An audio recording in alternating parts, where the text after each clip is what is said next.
오늘 우리에게 주시는 하나님의 말씀 이사야 11장과 12장 말씀입니다. 이사야 11장과 12장 말씀 이제 봉독하겠습니다. 하나님의 말씀 경청하십시오. 이새의 줄기에서 한 싹이 나며 그 뿌리에서 한 가지가 자라서 열매를 맺는다.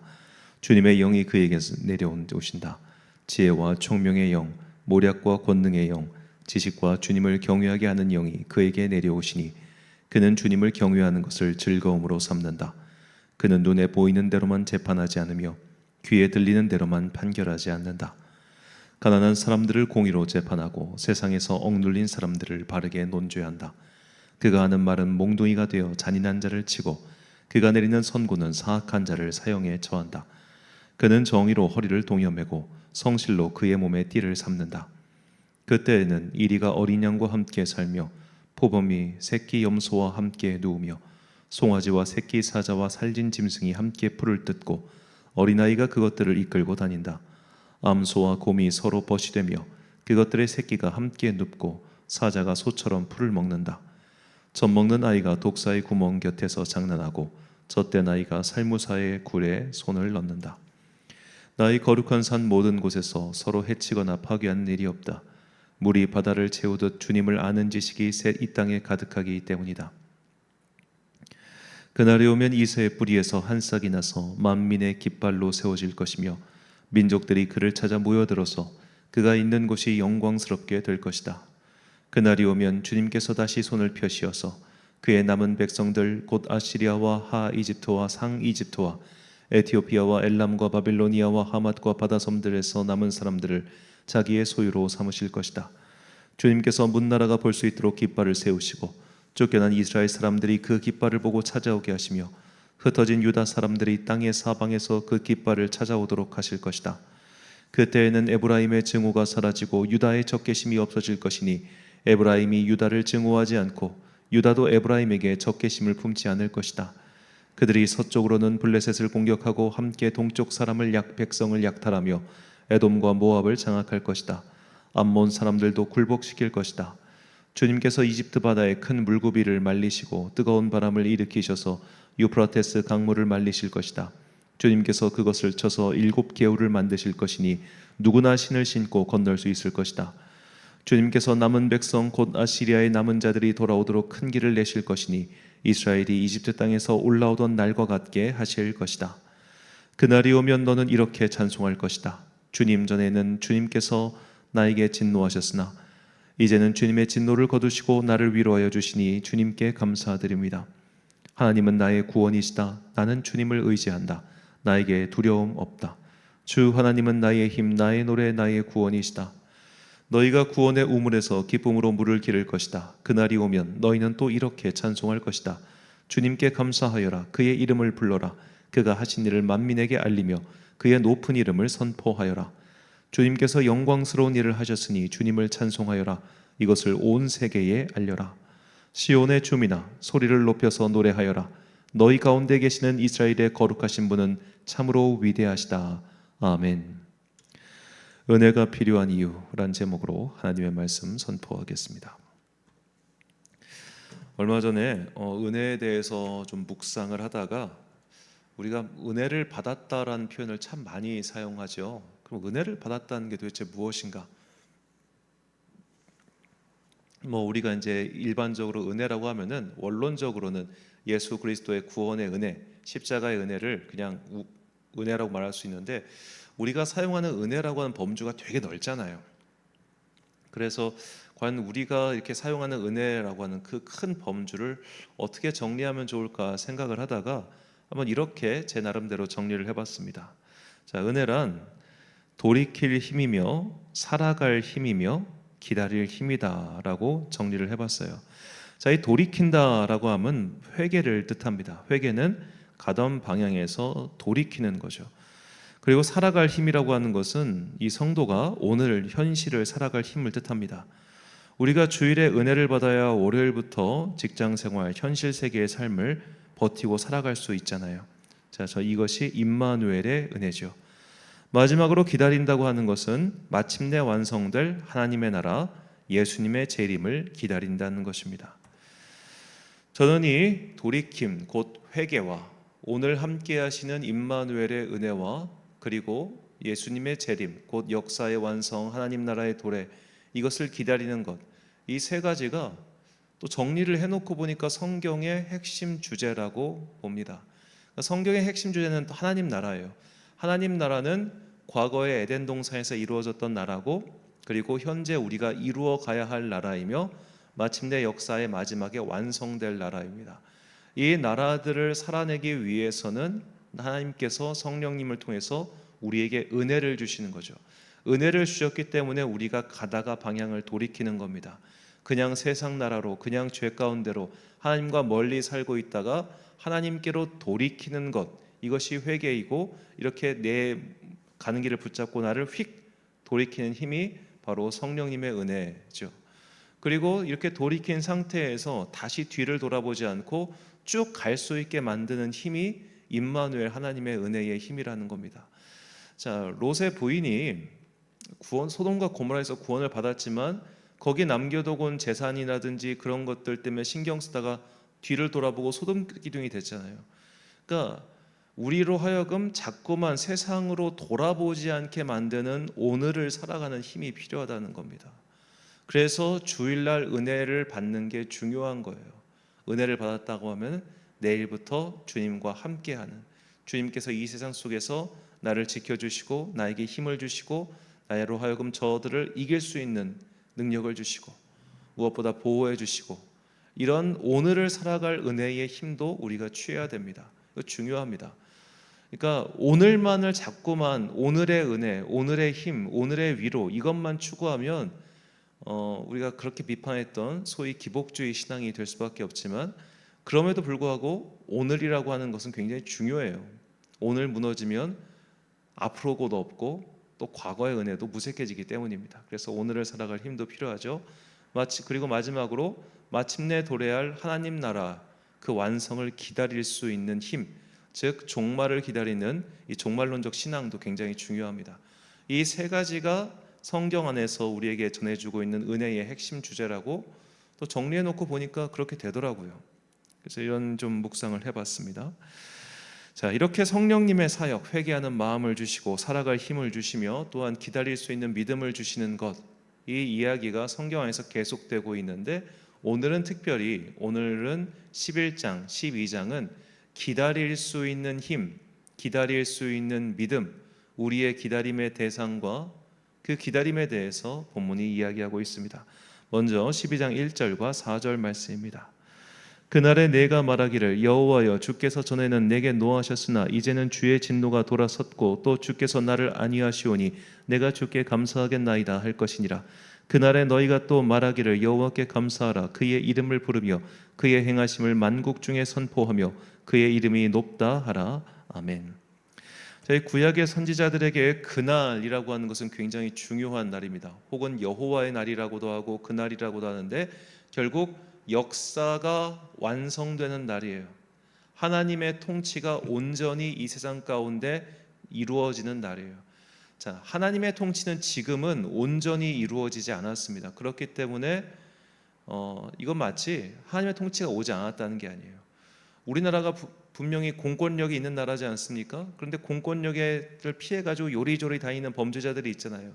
그런 것과 마찬가지로 하나님의 통치가 이미 임했고 이미 하나님께서 다스리고 계시는데 아직도 악의 세력들이 곳곳에서 이 공권력의 감시를 피하면서 활동하고 있단 말이에요. 이런 자들조차 완전히 소거되고 사라지는 때, 그때가 하나님 나라의 완성이라는 겁니다. 어둠이 사라지고 빛으로만 가득한 세상이 되는 것이죠. 선지자들은 그런 세계를 바랬습니다. 그리고 그 세계를 가리켜서 그날이라고 표현을 한 거예요. 자, 물론 이제 선지서마다 약간 그날에 대한 1차적 목적과 2차적 목적이 좀 다릅니다. 1차적 목적은 때로는 바벨론의 포로에서 벗어나는 날, 그런 날을 그날이라고 표현한 것도 분명히 있습니다. 근데 대략 통상적으로 전체 맥락을 보면은 오늘 본문처럼 마침내 완성될 하나님의 통치, 그 날, 그때를 기다리는 시기가 바로 그날이라고 표현하는 것이죠. 그러니까 여기서는 바로 기다릴 힘, 기다리는 은혜를 말하는 겁니다. 좀 신학적 표현으로는 종말론적 신앙이라고 그렇게 말을 하죠. 그렇다면 그날이 이르렀을 때 이 세계는 어떻게 변하는가? 11장 9절과 10절 말씀. 내 거룩한 산 모든 곳에서 해됨도 없고 상함도 없을 것이니 이는 물이 바다를 덮음같이 여호와를 아는 지식이 세상에 충만할 것임이니라. 그날에 이새의 뿌리에서 한 싹이 나서 만민의 기치로 설 것이요 열방이 그에게로 돌아오니 그가 거한 곳이 영화로우리라. 아멘. 자, 이 11장 전반부에 보면은 우리가 널리하는 어린이 때 불렀던 찬양, 사막에 샘이 넘쳐 흐르리라 할 때 했던 그 찬양의 가사가 이루어지는 거죠. 육식동물이 육식을 하지 않고 초식동물과 함께 어우러져 놉니다. 생태계라고 하는 그런 개념이 사라진 거죠. 저는 이것을 약육강식이 사라진 세계라고 그렇게 표현하고 싶습니다. 강한 자가 약한 자를 괴롭히고 먹어치우고 하는 그런 세상이 아니라 강한 자가 약한 자와 함께하면서 서로가 서로를 존중하고 인정하고 받아들여주고 아껴주고 사랑하는 세상. 그러니까 인간의 정치로는 도저히 이룩할 수 없는 세상이 여호와 하나님의 날이라는 거예요. 하나님의 통치가 완전히 이루어지면 그야말로 우리가 상상조차 하지 못했던 그런 나라, 그런 세상이 펼쳐질 거라 그렇게 예언을 하고 있는 겁니다. 그리고 그날이 이르렀을 때 여호와를 아는 지식이 충만해진다는 거예요. 어찌 보면 여호와를 아는 지식이 충만해졌기 때문에 그런 나라가 되는 걸 수도 있어요. 하나님을 아는 지식이 우리 안에 충만해지니까 나눠주고 싶어요. 베풀어주고 싶어요. 사랑하고 싶어요. 아껴주고 싶어요. 돌봐주고 싶어요. 이런 선한 마음이 내 안에서 일어나서 그런 세상을 모두가 함께 만들어가는 것이죠. 이것은 모두가 함께 만들어야만 가능한 겁니다. 나 혼자 만들어봤자 금세 사라지죠. 마치 이 교회가 계속되기 위해서는 믿는 자들이 계속해서 함께해야 되는 것처럼 혼자서 믿고 혼자서 선한 일을 하는 것은 사실 나의 죽음과 동시에 사라져 버리잖아요. 이것은 온전한 것이 아닙니다. 이것은 완성되는 것이 아니죠.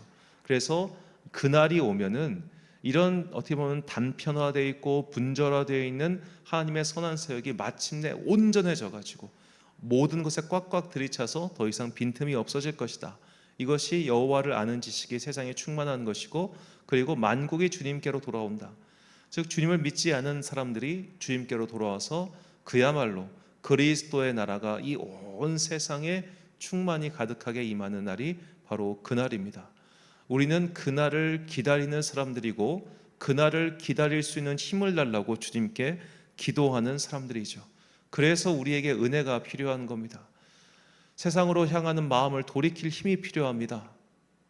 안 그러면 우리는 금세 다시 세상 사람이 되고 맙니다. 또한 오늘을 살아갈 힘이 필요합니다. 하루를 살아가는 것이 얼마나 힘듭니까? 솔직히 말해서 교회에서 봉사도 하고 평일날 일도 하고 이거 정말 어려운 일이죠. 제가 아는 한 집사님께서는 농담으로 저한테 이런 말씀하신 적이 있습니다. 목사님들은 좋으시겠어요? 월요일날 쉬셔서요.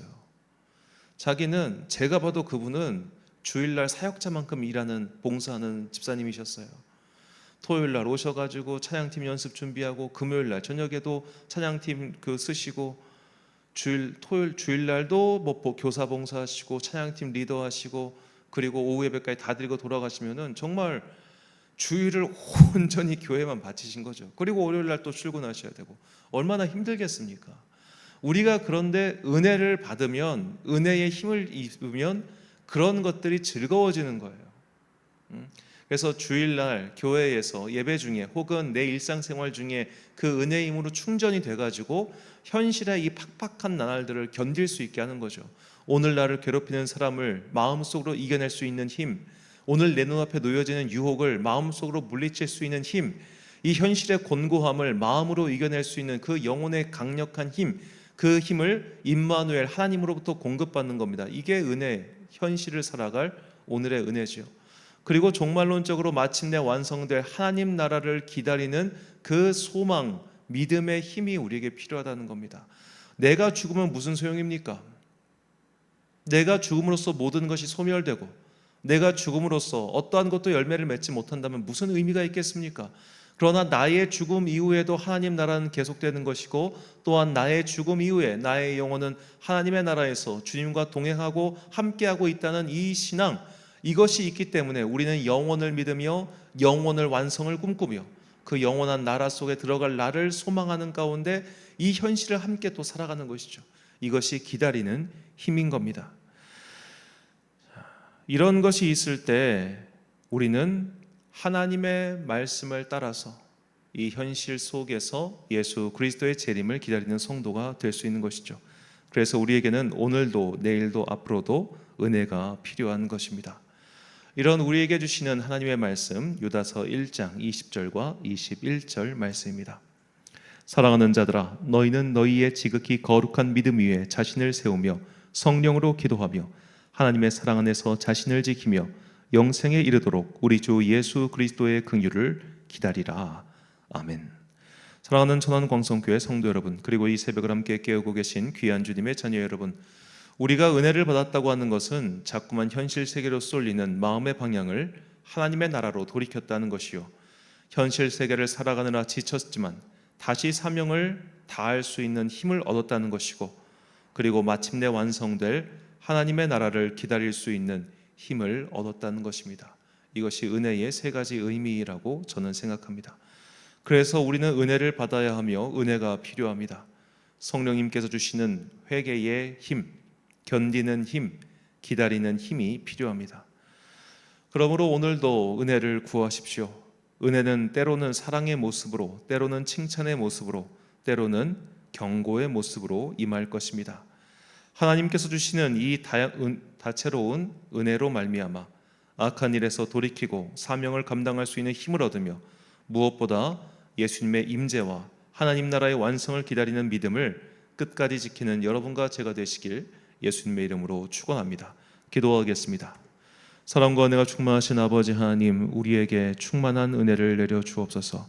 그리하여 자꾸만 세상으로 돌아가려고 하는 과거의 죄에 묶이려고 하는 마음에서 돌이키게 하시고, 오늘의 이 현실을 감당할 수 있는 힘을 주시며, 그리고 마침내 완성될 하나님의 나라를 기다리며 오늘도 소망 가운데 살아갈 수 있는 힘을 더하여 주옵소서.